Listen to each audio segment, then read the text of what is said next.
The bonus is how to change depending on what's happening to your body monthly. Okay.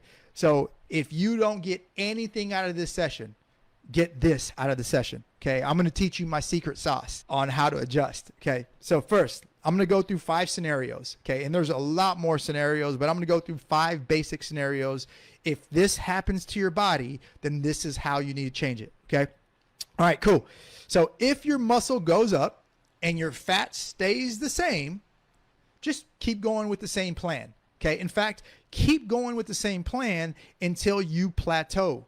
Okay. Until you stop making changes. Everybody always fears the plateau. Ooh, I don't want to plateau. So the plateau is not bad. Okay. I'll say this 100 times. Plateauing is not a bad thing. It's staying plateaued. That's the bad thing. Okay. So always remember that. So in theory, if you're trying to do this for a lifestyle, it is actually better to make less changes. Okay. So the less changes that you can make, the more of a lifestyle it's going to become. Okay. So if your muscle goes up and your fat stays the same, just keep going with the same plan. Okay. No need to change it, and do that until you plateau, and then you can figure out what you need to do. Okay. All right. That's scenario number 1. Scenario number 2, if your fat goes down, I don't care what your muscle does. If your fat goes down, then that's telling me that you're in a caloric surplus. You're in a caloric deficit. If your fat is going down, you're most likely in a caloric deficit. I'm going to look at 2 things. I'm going to look at what you're eating, and I'm going to look at how much cardio you're doing. Okay. Because again, you might still be trying to do fat loss cardio. Okay.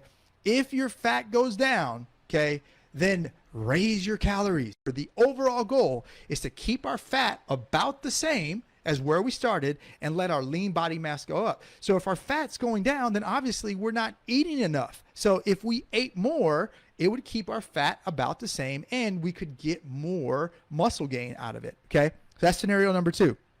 Scenario number 3, if your muscle goes down, if you do your measurements and your muscle goes down, then you need to increase your caloric intake. Okay. Pretty simple. Okay. Scenario number 4, if your fat increase is higher than your is higher than your muscle increase. Okay. So if your fat increase is higher than your muscle increase, then you probably need to decrease your caloric intake. Okay. That's scenario number 4. And scenario number 5, if fat and muscle increase at the same rate. Okay. So 1 pound of muscle, 1 pound of fat, 1 pound of muscle, 1 pound of fat. Okay. Then slightly decrease your caloric intake. Okay. So those are your 5 scenarios.